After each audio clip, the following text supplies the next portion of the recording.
Bismillahirrahmanirrahim. Assalamualaikum warahmatullahi wabarakatuh. Perkenalkan, saya Muhammad Kevin dari jurusan Ilmu Administrasi Negara, Fakultas Ilmu Sosial Universitas Negeri Padang.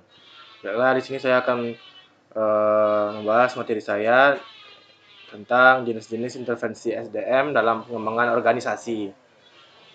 Nah, pertama, jenis-jenis intervensi sumber daya manusia. Pertama itu ada pelatihan kepekaan, kedua umpan balik melalui survei, ketiga konsultasi proses, keempat pembinaan tim kerja, kelima pengembangan kerjasama antar kelompok. Nah, di sini kita jelaskan tentang pelatihan kepekaan. Pelatihan kepekaan merupakan teknik pengembangan organisasi yang pertama diperkenalkan dan yang paling sering digunakan. Teknik ini sering disebut juga T-group atau training group.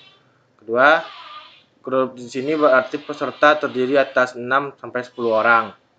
Ketiga, pemimpin kelompok membimbing peserta meningkatkan kepekaan atau sensitivity terhadap orang lain, serta keterampilan dalam hubungan antar pribadi. Lanjut, pelatihan kepekaan. Pertama, pelatihan kepekaan ini merupakan metode awal dari perubahan perilaku melalui interaksi kelompok yang terstruktur, di mana setiap anggota dalam kelompok diajak berkumpul bersama dalam suasana yang bebas dan terbuka, di mana setiap partisipan mendiskusikan diri mereka sendiri dan proses interaksi mereka. Kedua, dengan latihan kepekaan ini mendorong setiap anggota memiliki kesadaran dan kepekaan terhadap diri sendiri dan orang lain, meningkatkan empati pada orang lain, meningkatkan listening skill atau keahlian dalam mendengarkan pendapat orang lain, meningkatkan keterbukaan dan toleransi kepada orang lain. Lanjut. Pendekatan survei umpan balik atau survei feedback approach. Di sini ada simple, PowerPoint, presentation, DecideNet. Nah, dalam teknik survei ini, setiap peserta diminta menjawab kuesioner yang dimaksud untuk mengukur persepsi serta sikap mereka. Nah, misalnya itu persepsi tentang kepuasan kerja dan gaya pemimpin mereka. Terus hasil survei ini dikembalikan pada setiap peserta, termasuk para penyelia dan manajer yang terlibat. Kegiatan ini kemudian dilanjutkan dengan kuliah atau lokakarya yang mengevaluasi hasil keseluruhan dan mengusulkan perbaikan-perbaikan konstruktif. Nah, yang pertama, umpan survei balik, alat yang digunakan untuk menilai perilaku dari anggota sebuah organisasi dan mengidentifikasi jarak perbedaan di antara persepsi dari masing-masing anggota adalah dengan menggunakan survei. Feedback di mana setiap anggota dapat berpartisipasi di dalamnya. Kedua, hasil dari survei ini kemudian ditabulasikan dan dianalisa. Ketiga, pendekatan ini kemudian dapat memberikan informasi yang bermanfaat mengenai perilaku karyawan untuk mengambil keputusan. 4.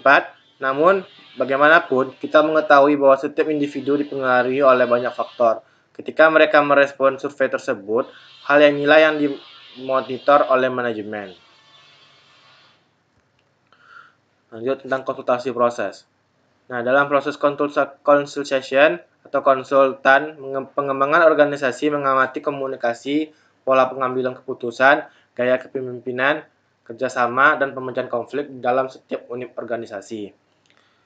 Kemudian, konsultan memberikan umpan balik pada semua pihak yang terlibat tentang proses yang telah diamatinya, serta menganjurkan tindakan koreksi. Lanjut. Nah, di sini ada konsultasi proses. Proses konsultasi artinya sebuah pertemuan antara sebuah konsultan dengan klien untuk memahami proses pengembangan organisasi yang dilakukan di mana seseorang atau karyawan harus mengatasi dan mengidentifikasi hal-hal apa saja yang perlu diperbaiki dan ditingkatkan. Nah, konsultasi dan klien ini bukan hanya berarti pada pihak ketiga, tetapi juga bisa jadi antara karyawan dengan atasan langsungnya. Sedangkan proses konsultasi lebih kepada memberikan pemahaman. Terus kalau proses konsultasi ini hampir mirip dengan latihan kepekaan. Namun pada latihan kepekaan lebih menekankan pada tugas. Nah, dengan lebih paham, maka diharapkan tingkat penolakan akan lebih dapat berkurang. Pembinaan tim kerja. Pertama, pendekatan yang bertujuan memperdalam efektivitas serta kepuasan tiap individu dalam kelompok kerjanya. Kedua, teknik team building sangat membantu meningkatkan kerjasama dalam tim yang menangani proyek. Pembinaan tim kerja. Salah satu yang mendapatkan penekanan yang penting dalam pengembangan organisasi adalah mencegah terjadi konflik yang disfungsional atau konflik yang tidak produktif yang terjadi di antara kelompok. Pengembangan kerjasama antar kelompok. Nah, yang pertama tujuan utamanya adalah untuk meningkatkan hubungan antara satu kelompok dengan kelompok lainnya. Kedua, pengembangan antar kelompok atau intergroup development bertujuan untuk merubah perilaku, stereotipi dan persepsi tentang kelompok lain. 3. Contohnya misalkan unit bisnis menganggap unit finansial sebagai sekumpulan orang-orang yang kaku atau tidak memahami dinamika bisnis. Lanjut, pengembangan kerjasama antar kelompok. Nah, karenanya intergroup aktivis dirancang untuk meningkatkan kerjasama atau pemecahan konflik yang mungkin timbul akibat saling ketergantungan tersebut. Fokus dalam teknik intergroup aktivis adalah peningkatan hubungan baik antar kelompok, di mana ketergantungan antar kelompok yang membentuk kesatuan organisasi dapat menimbulkan banyak masalah dalam koordinasi. Nah, baik, ini kesimpulannya. Pengembangan organisasi merupakan proses, pendekatan, atau metode yang bertujuan untuk mengadakan sebuah perubahan dalam sebuah organisasi ke arah yang lebih baik. Dengan penerapan nilai-nilai, ide, dan gagasan-gagasan yang baru, lebih signifikan agar organisasi semakin berkembang ke arah yang positif dan maju. Pertama, pengembangan organisasi merupakan suatu pendekatan yang didasarkan atas ilmu sosial terhadap analisis masalah-masalah organisasi dan pengefektifan perubahan yang diarahkan dengan menggunakan konsultan yang terlatih atau ahli-ahli dalam perusahaan.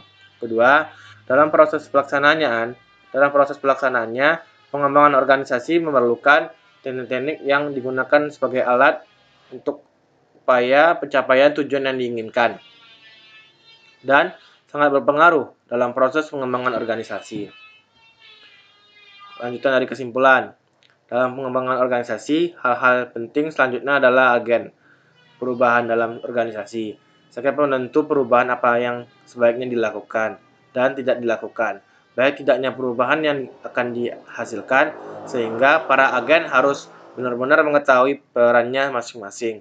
Kedua, berwawasan luas dan mempunyai kepercayaan diri yang kuat, karena akan berdampak langsung pada pelaksanaan organisasi dan masyarakat luas. Ketiga, model pengembangan organisasi juga sangat dibutuhkan sebagai komunikasi antar agen pembaharu dengan anggota-anggota yang ada dalam organisasi.